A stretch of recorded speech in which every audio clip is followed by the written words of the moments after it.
Press के मेरे बहुत ही वरिष्ठ बहन भाइयों को नमस्कार और धन्यवाद यहाँ पे आने के लिए।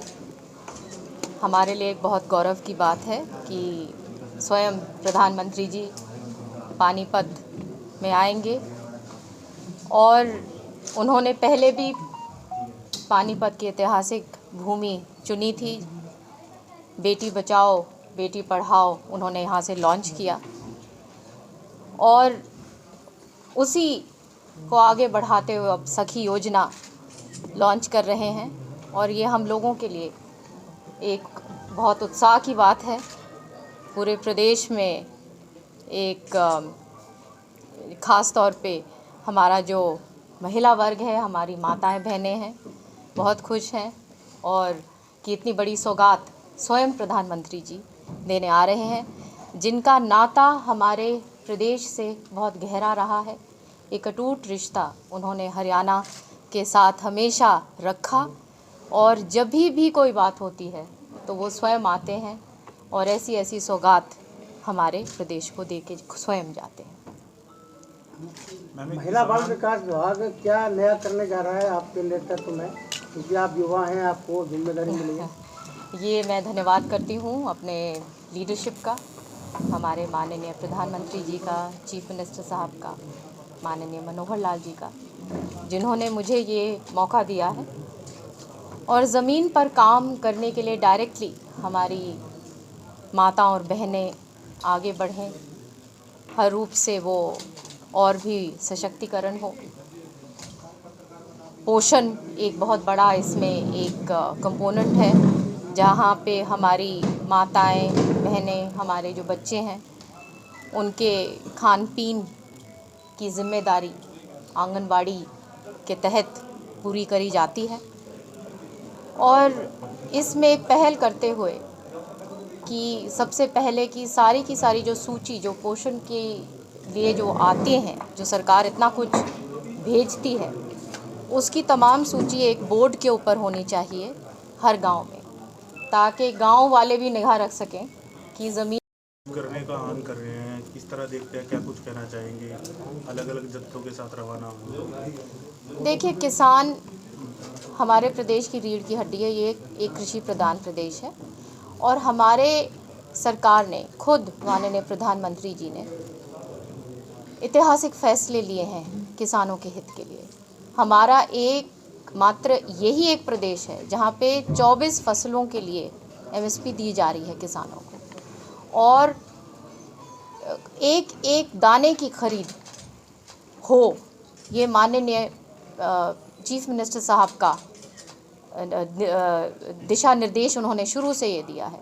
और उसके तहत DBT के तहत जहाँ पे ट्रांसफ़र डायरेक्टली करीब 16,000 करोड़ रुपया डायरेक्टली हमारे अन्नदाता के अकाउंट्स में गया है।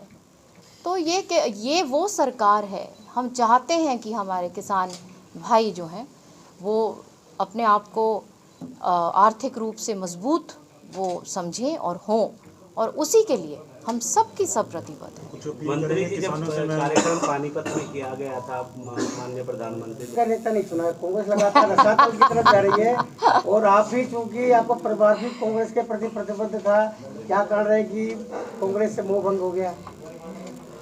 देखिए, कांग्रेस अगर इतनी अब रास्ते पे रहती तो इतने लोग कांग्रेस को क्यों छोड़ते?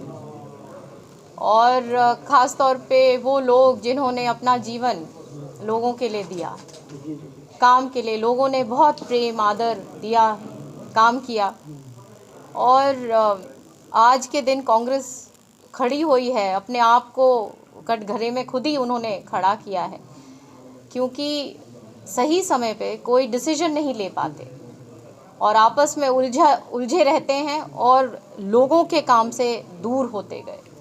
सत्ता के लिए हमेशा एक, जिसको कहते हैं ना कि सिर्फ सत्ता एक लक्ष्य लेके, ये नहीं कि लोगों की भलाई।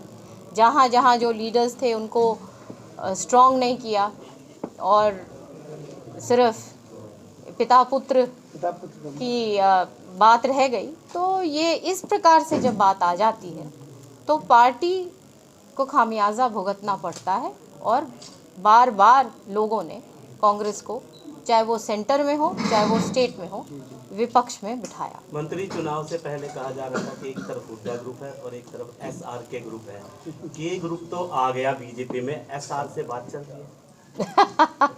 ये तो देखिए ऐसा है कि भाजपा वो फ्यूचर की, ये भाजपा का युग है और ये वो पार्टी है जो लोगों को मौका देती है काम करने के लिए। तो जो आना चाहते हैं वो आगे पार्टी का डिसीजन है और जो पार्टी चाहती है हम उसका स्वागत करें। मंत्री जी, जैसा कि किसान आह्वान, इसके अलावा मैंने स्किल डेवलपमेंट पे एक माननीय हमारे चीफ मिनिस्टर साहब ने एक मार्गदर्शन दिया कि स्किल डेवलपमेंट को भी जोड़ा जाए। तो उस प्रकार से पायलट प्रोजेक्ट्स हम जहाँ जहाँ जो जिस तरीके से मैंने बोला है, एक रिपोर्ट बनाए कि जिस ज़िले में, जिस हलके में जो हम संभावना है करने के लिए, जैसे शहरों में ई-रिक्शा की ट्रेनिंग दी गई और वो प्रोजेक्ट्स कामयाब रहे, तो उस प्रकार से प्रोजेक्ट्स बनेंगे और फिर उनको भी इंटीग्रेट किया जाएगा। इसके अलावा जैसे आपको पता है कि महिला चौपाल एक बड़ा हमारे संकल्प पत्र में ये हमने एक प्रॉमिस किया था और उसके ऊपर तुरंत कार्रवाई करते हुए कि आंगनवाड़ी के साथ, जहाँ जहाँ आंगनवाड़ियाँ हैं वहाँ वहाँ हमको उनके साथ इंटीग्रेट करके, ताकि पूरे गांव के अंदर वो एक जगह पे ये एक्टिविटी हो, ताकि पालन पोषण, बच्चे, हमारी माताएं बहनें एक जगह, वो एक हब बन जाए। ये नहीं कि वो फैला हुआ हो, कुछ इधर कुछ इधर। तो उस तरीके से काम हो और ज़ोरों शोरों से अधिकारियों को भी बोला गया है कि अपनी अपनी ड्यूटीज़ सब निभाएं, किसी भी तरीके से